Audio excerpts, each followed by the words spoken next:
Gas से नाली से आप गैस निकालिए, उससे पकौड़े तलिए, वो बेचिए। एक बाप अपने बच्चों को पढ़ाने के लिए लोन लेता है और उसका बच्चा पकौड़े बेचेगा, लोन उतर जाएगा।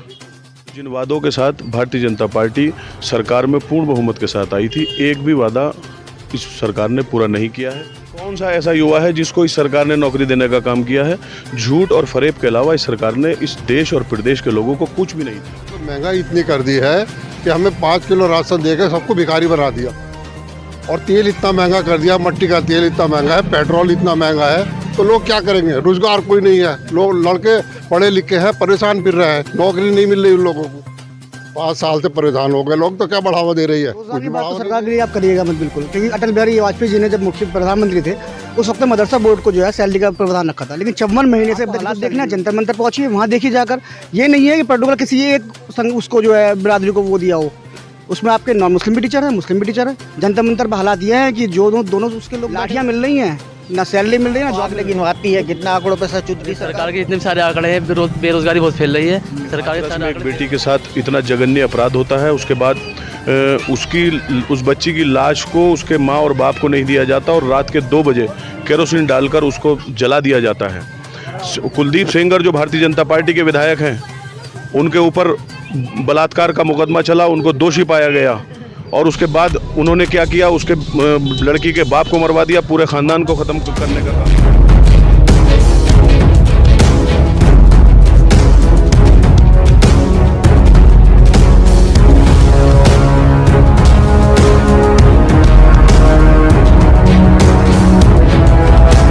राजनीति में उठक पटक का दौर भी जारी है। कई दल बदले, कई नेताओं ने दल बदले तो कई नेताओं को टिकट कटे, लेकिन बहरहाल वो मसला अब खत्म हो चुका है, क्योंकि अब नामांकन की प्रक्रिया भी यहाँ पे पूरी हो चुकी है। और इस वक्त हम मौजूद है जिला बिजनौर के नेटौर विधानसभा सीट पर, जहां पर हम लोगों से जानने की कोशिश करेंगे किन मुद्दों को लेकर वो चुनाव कर रहे हैं, कौन सी योजनाएं ऐसी हैं जिनको वो लुभा रहे हैं, या कौन से ऐसे कार्यकाल हैं जिसके बारे में वो गिनाने जा रहे हैं। जमीनी तौर पर क्या उनके जहन में चल रहा है, ये भी हम जानने की कोशिश करेंगे। क्या एक बार फिर से योगी सरकार की वापसी होगी, या फिर समाजवादी पार्टी का जो परचम लहराने का काम होगा, या बसपा का जो कार्यकाल है वो जो बीता है उसके बेस पे उसको वोट मिलेगा। तमाम सारे सवाल इस तरह के हैं जिनका जवाब हम ढूंढने की कोशिश कर रहे हैं। फिलहाल हम मौजूद हैं नेटौर में, और नेटौर में लोगों से जानने की कोशिश करेंगे किन मुद्दों को लेकर वो चुनाव कर रहे हैं, कौन से आम मुद्दे होंगे जिसको लेकर वो जनता जो वोट डालने जा रहे हैं, कौन सा मुख्यमंत्री ऐसा होगा जिस पर वो मोहर लगाने वाले हैं।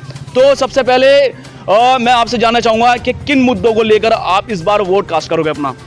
देखिए, उत्तर प्रदेश में इस बार ऐसे तमाम मुद्दे हैं जिनको लेकर के जनता इस बार बदलाव के मूड में है, और बदलाव होना भी चाहिए, क्योंकि जिस तरह से इस 5 साल में भारतीय जनता पार्टी ने सरकार चलाई है और जिन वादों के साथ भारतीय जनता पार्टी सरकार में पूर्ण बहुमत के साथ आई थी, एक भी वादा इस सरकार ने पूरा नहीं किया है।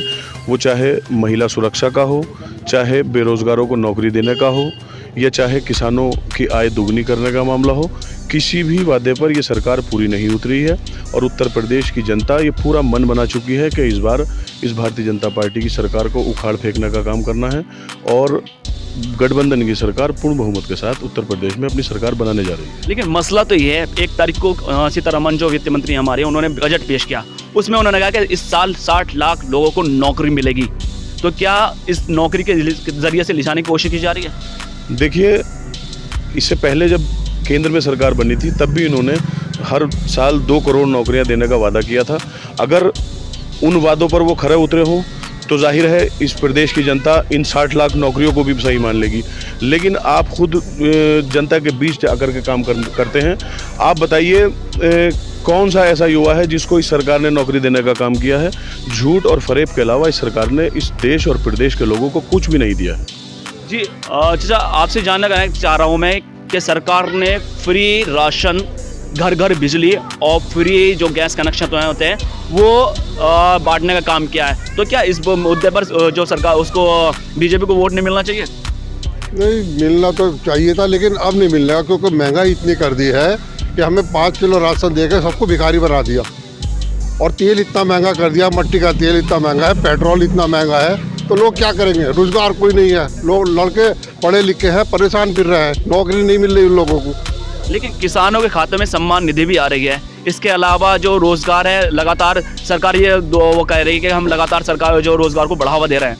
5 साल से परेशान हो गए लोग, तो क्या बढ़ावा दे रही है? कुछ भी बढ़ावा नहीं दे रही, लोग परेशान हैं। जी, क्या सोच के इस बार वोट करने जा रहे हो आप? क्या दिमाग में चल रहा है कि क्या किस तरह की सरकार बन सकती है, या कौन से मुद्दे ऐसे होंगे जिसके तौर पर आप वोट करेंगे इस बार? देखिए, सबसे पहला मुद्दा तो महंगाई का है। डीजल पेट्रोल इस कदर रेट इसके हाई फाई हो गए, 100 रुपये लीटर पेट्रोल चल रहा है। और दूसरी बात यह है कि अगर हमें गवर्नमेंट अनाज या वगैरह दे रही है तो इसमें कुछ नहीं है। इसमें जनता को एक तरफ तो गैस को लेकर के इतनी महंगाई हो चुकी है। 960 रुपये का सिलेंडर, पहले 660 रुपये का सिलेंडर आता था। आज इतनी महंगाई हो चुकी है, आपको राशन हमें जो मिल रहा है उससे हमारा इससे भला होने वाला नहीं है। सरकार ने पेंशन भी स्टार्ट करी थी, सरकार ने पेंशन भी जो लोगों के लिए दी थी, और इसके अलावा जो कई सारी संस्थाएं इस तरह की खोली गई हैं जिससे रोजगार लोगों को मिल सकता है। रोजगार की बात तो सरकार के लिए आप करिएगा मत बिल्कुल, क्योंकि अटल बिहारी वाजपेयी जी ने जब मुख्य प्रधानमंत्री थे उस वक्त मदरसा बोर्ड को जो है सैलरी का प्रावधान रखा था, लेकिन 54 महीने से अब तक किसी को सैलरी नहीं मिली है। आपको हालात देखना है, जंतर मंतर पहुंचिए, वहाँ देखिए जाकर। ये नहीं है कि पर्टिकुलर किसी एक उसको जो है बिरादरी को वो दिया हो, उसमें आपके नॉन मुस्लिम भी टीचर है, मुस्लिम भी टीचर है। जंतर मंतर पर हालात ये हैं कि जो दोनों उसके लोग बैठे हुए हैं, लेकिन कहीं नहीं मिल रही है। ना सैलरी की बात कर रहे हैं आप, स्टूडेंट का क्या हाल है आप जामिया उठा के देखिए, एमयू उठा के देखिए। अभी कुछ दिन पहले आपने इलाहाबाद में भी देखा होगा, लाठियाँ मिल रही हैं, ना सैलरी मिल रही है। सरकार बार बार योजना गिनवा रही है कि हमने सुमंगला योजना स्टार्ट कर दी और जो तुम्हारा पेंशन स्टार्ट कर दी। क्या जनता तक सीधा लाभ उसका मिल रहा है? लाभ किसी को नहीं मिल रहा है। लेकिन सरकार तो हर बार आंकड़े गिनवा रही है ना। सरकार तो आंकड़े गिनवाती है, कितना आंकड़ों पे सच उतरी सरकार, आपको तो पता है, आप घूमते रहते हैं, कितने वादों पे सच उतरी सरकार। क्या रोजगार को लेकर सरकार सच में अपना आप को साबित कर पाई है? नहीं, कुछ भी साबित नहीं कर पाई। आप बताइए कहाँ साबित कर पाई है रोजगार को लेकर सरकार? रोजगार तो सबका साथ सबका विकास, और दूसरी तरफ सरकार के जो सूबे के मुख्यमंत्री हैं वो अपने आप कहते हैं 80 और 20 की लड़ाई। क्या 80 और 20 की लड़ाई क्या सच में इस बार हो रही है? नहीं भैया, नहीं। 20% भले से वो हों, लेकिन हम 80% हैं। ये 20% कौन से लोग हो सकते हैं? जो कह रहे हैं, जो जिसने बात स्टार्ट करी है, 20% वो लोग हो सकते हैं, लेकिन हम 80% कहीं ना कहीं कारोबार को लेकर निहायत ही परेशान है।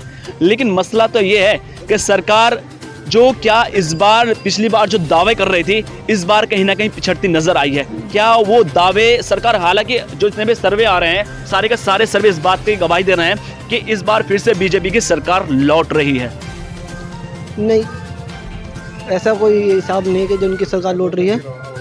दूसरी बात एक ये है, सरकार गठबंधन की आ गई और हम सब लोग गठबंधन के साथ। क्या मुस्लिम और जो जाट है वो एक साथ आना पसंद करेंगे इस गठबंधन के साथ? बेशक, बिल्कुल बेशक सब एक साथ आएंगे। अरे सरकार के इतने सारे आंकड़े हैं, बेरोजगारी बहुत फैल रही है, सरकार के सारे आंकड़े फेल हो रहे हैं।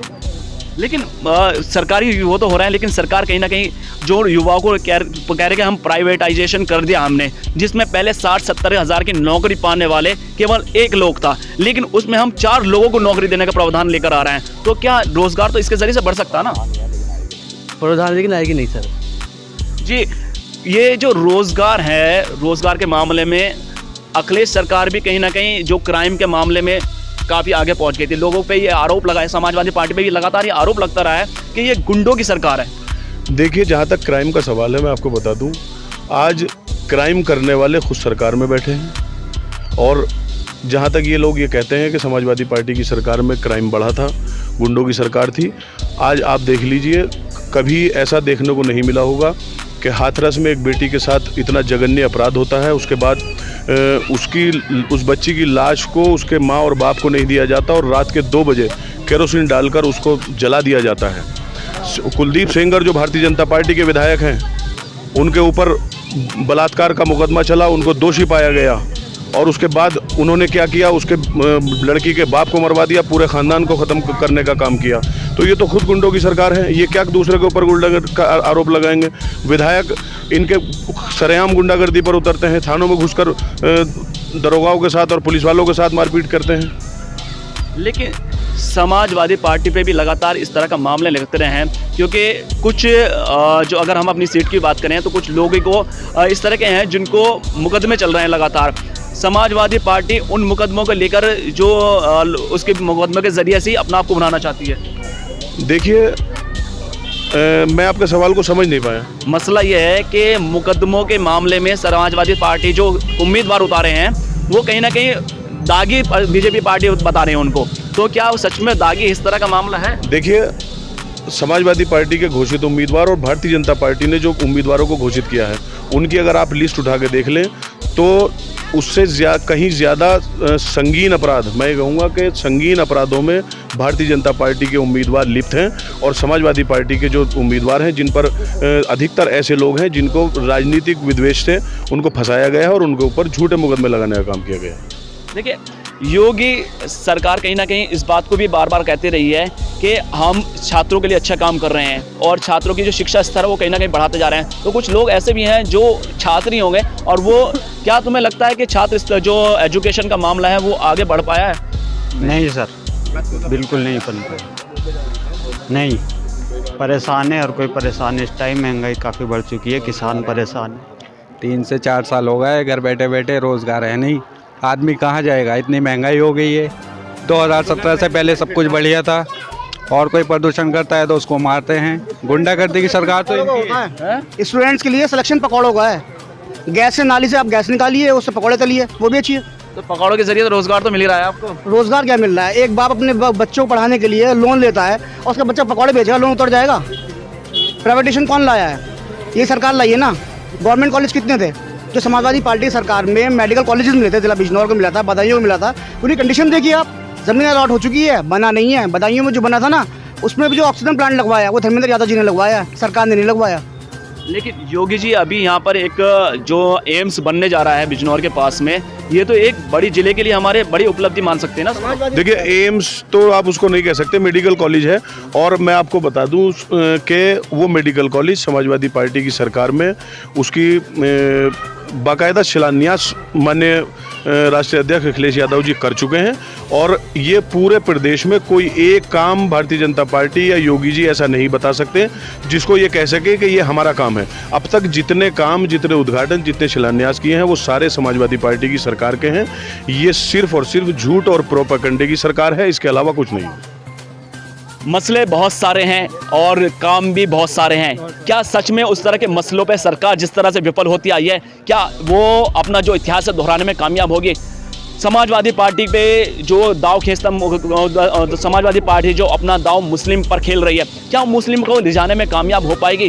सत्ता में सरकार की क्या वापसी हो पाएगी? रोजगार को लेकर तमाम मसले इस तरह के हैं, क्या रोजगार के मुद्दे पर सरकार को घेरने का काम करेंगे? तमाम सारे सवाल इस तरह के हैं जो लगातार लोगों के बीच में चल रहे हैं।